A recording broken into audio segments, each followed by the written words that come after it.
Guyana is now oil-rich, but before that, and even before the country gained independence in 1966, its chief economic assets have always been its natural resources. Among these, rice fields, sugarcane plantations, unspoiled rainforests, and of course, its bauxite and gold reserves. Mining in Guyana has always been a huge income earner and will not be going anywhere anytime soon, according to the government. That being said, the coalition is working to strike a balance between mining and the protection of the environment. In this in-depth report, we take a closer look at the ASGM sector and then later on the commissioning of a Warden station in Bartica. Are you ready to embark on a truly epic adventure to an undiscovered corner of South America, where some of the most spectacular natural attractions are unveiled within a beautifully diverse landscape? From the wetlands and savannas to the ancient mountains, magnificent waterways and lush enriching rainforest would provide a vast playground for some of the most exotic and breathtaking creatures on the planet, including many of the world's giant species. This untouched land of mystery and wonder serves up an exclusive experience for travelers. So are you ready for a new, awe-inspiring adventure? Welcome back to nature. Welcome to Guyana.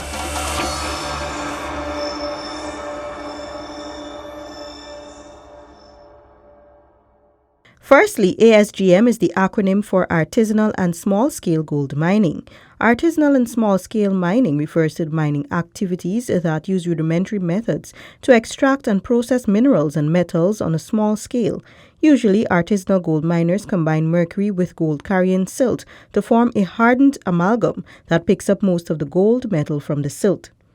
This practice has been ongoing for the longest while. However, with countries becoming more environmentally and health conscious, many are making the effort to reduce their use of mercury. But what is mercury? Mercury is a chemical element commonly known as quicksilver. Its chemical symbol is Hg and its atomic number is 80. Exposure to mercury, even small amounts, may cause serious health problems. It has toxic effects on the nervous, digestive, and immune systems and on the lungs, kidneys, skin, and eyes. It can also adversely hinder the development of a child while in the womb and early in life. Now that you have an understanding of what mercury is, let's take a look at the steps Guyana is taking to reduce its usage in the ASGM sector and the country as a whole.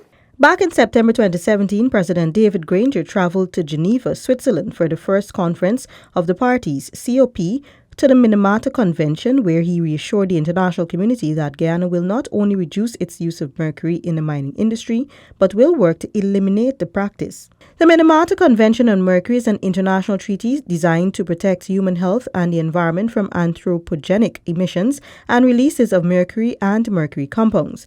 Guyana signed on to the convention in October 2013. In 2016, Guyana completed the Minamata initial assessment. Then in 2019, government, through the Ministry of Natural Resources, signed a Memorandum of Understanding for the management of the importation of mercury into the country. The country now proposes a 10-year phased reduction plan. Becoming mercury-free by 2025 is a goal of the coalition government. And within the last year, efforts have been made to not only educate the public, but also to transform how mining is done in Guyana. At the moment, a national action plan for the artisanal and small-scale gold mining sector is being worked on.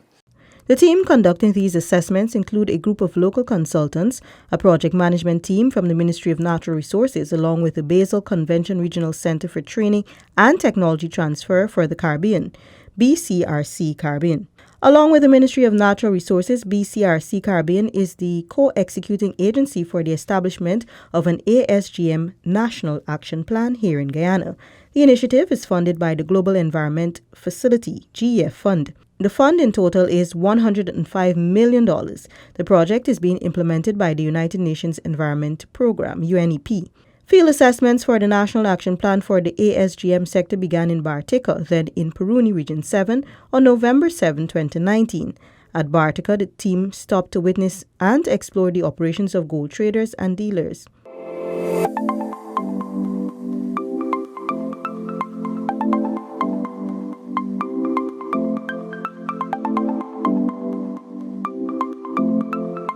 After approximately 4 hours on the trail, the team finally arrived in Peruni. There we spoke with national artisanal and small-scale mining inventory expert and lead consultant Kemraj Parsaram about the visit.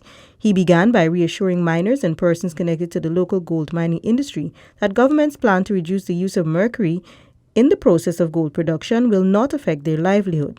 We have to explore what strategies and actions we will recommend to eventually be able to commit to the Minamata Convention, of which Guyana is a party to, Parsaram told the Department of Public Information, adding that the team must study the baseline to get a full, clear and scientific understanding of the uses of mercury in Guyana. He said the team's 3-day visit to Peruni was to get a first-hand look at how mining and the subsequent processing of gold is done and how mercury is used in this process. Quote, "We need to understand what the actual mining situation is in Guyana in terms of the use of mercury and the type of practices associated with it," end quote, he said. The Minamata Convention sets out a blueprint for countries that are signatories to find ways to basically look at dealing with the environmental and human health impacts of mercury use in small-scale mining. On day 2, the group visited mining camps at Tiger Creek and another camp popularly known as Brazo Town located above Peruni Landing. At that location, the team spoke with miners about their specific gold production processes, along with implications for health and the environment, taking also a specific look at mining equipment, gold recovery, data collection, mercury use practices and fuel consumption, among others. Again, we spoke with lead consultant Kemraj Parsaram. So what we're doing here today is basically start of the process of the national consultants doing its what you call a national overview of the mining in Guyana, small-scale mining in Guyana. And that national overview includes the baseline of mercury use, as well as the practices used in practices used in small-scale mining in terms of mercury use and so on. Parsaram explained that reducing the use of mercury will not be done in a haphazard manner. But we recognize Guyana's situation that small-scale mining, we are heavily dependent on it. A lot of people are for their livelihoods and for the country's economy.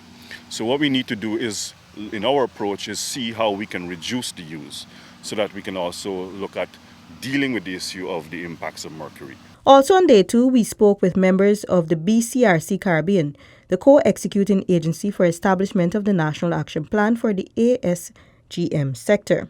Joel Bachan Singh, BCRC Acting Director, told the Department of Public Information that her group was especially pleased to be a part of the exercise, given that this was another step closer in helping countries like Guyana become more aware of the harm and dangers of mercury.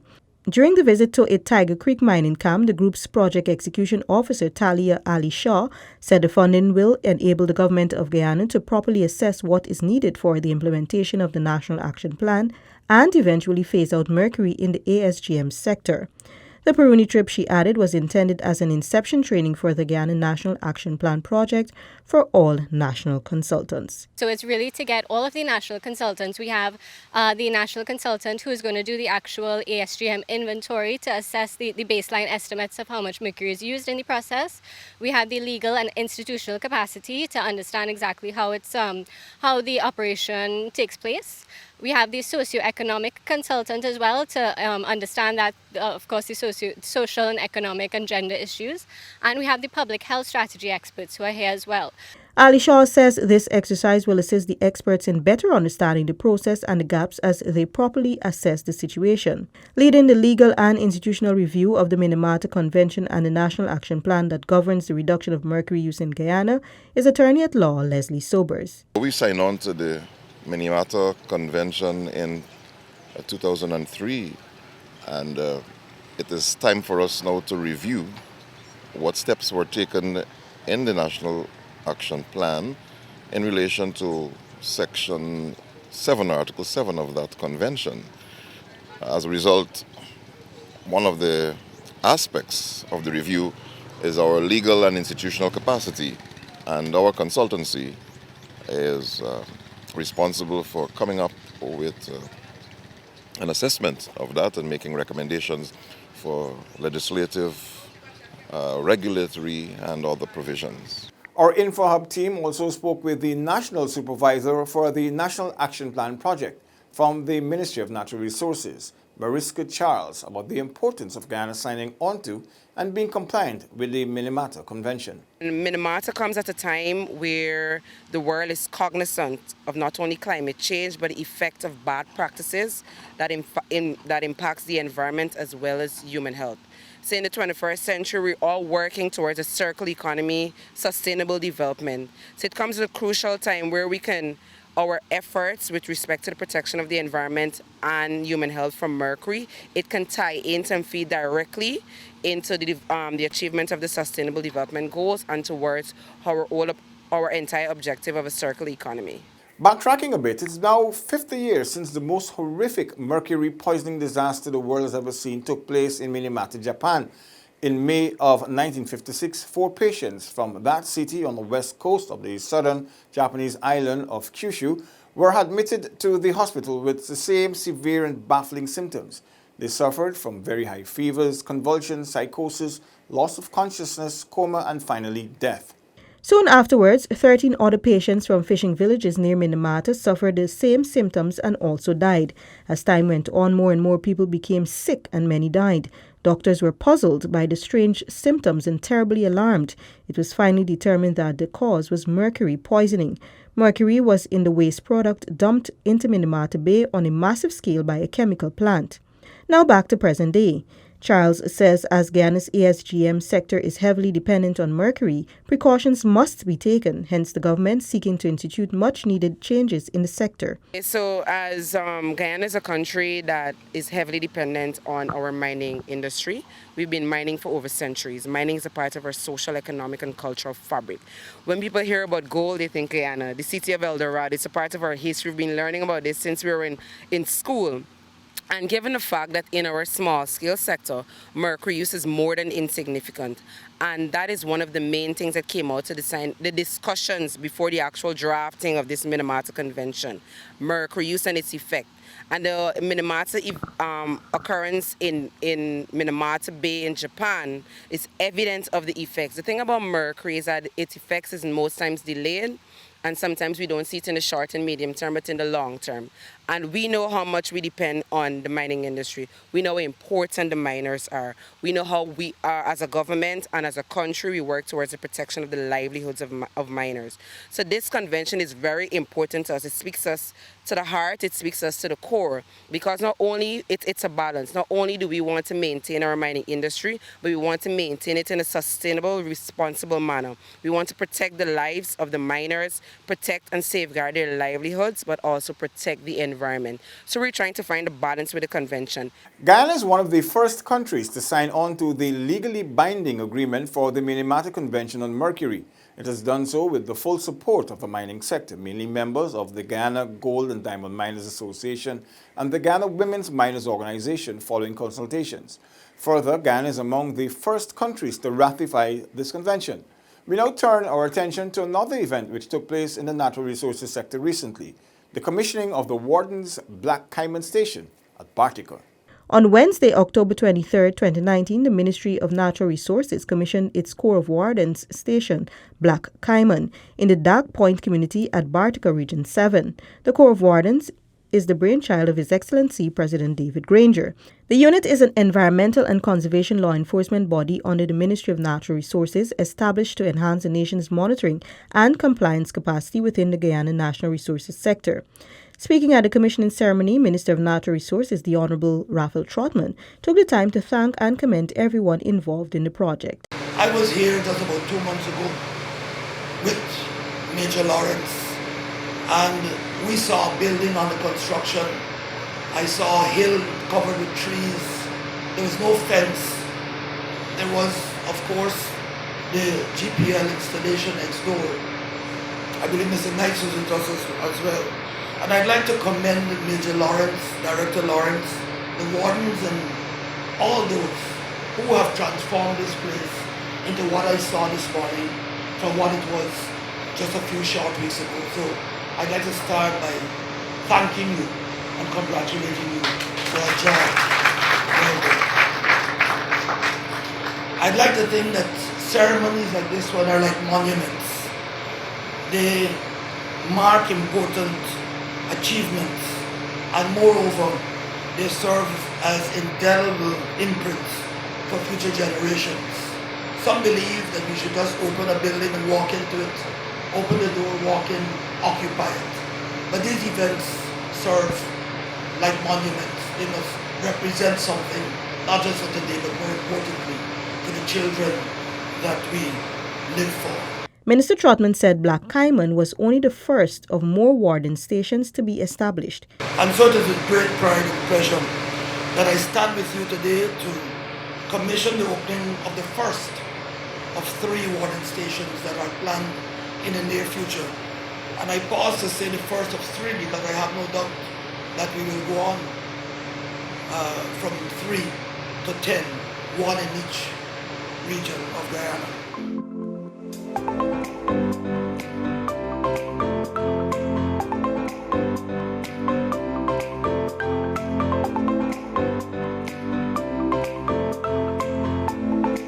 Each of the wardens has an extensive training by the Guyana Police Force, the Guyana Defense Force, the Guyana Forestry Commission, the Guyana Wildlife Management and Conservation Commission, as well as the Protected Areas Commission, the Environmental Protection Agency, and several other regulatory bodies. The members of the Corps were trained on how to spot unsafe mining practices as well as corrective strategies that can be taken against these actions.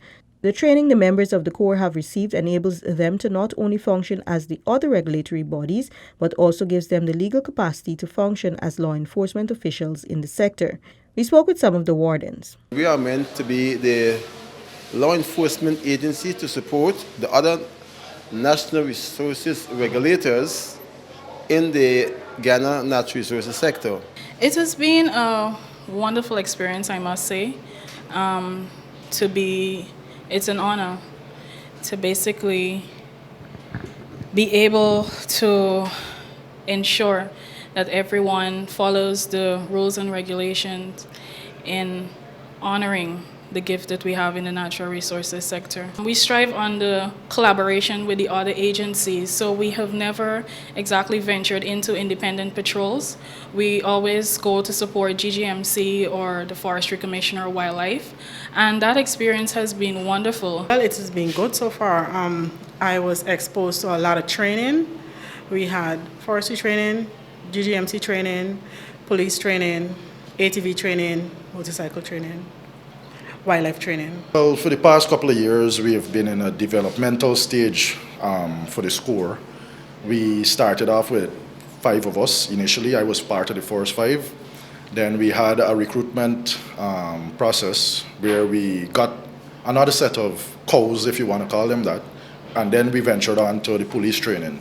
And that police training for the first batch, that is labeled Cow 1.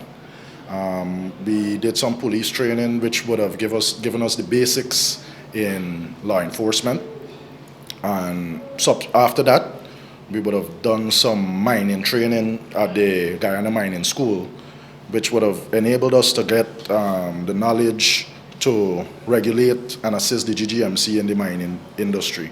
The wardens are authorized to execute action enabled by the Police Act, Chapter 1601, such as effecting arrests.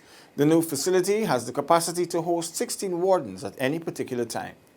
You've been watching InfoHub In-Depth. Do join us again same time next week for more In-Depth. Goodbye.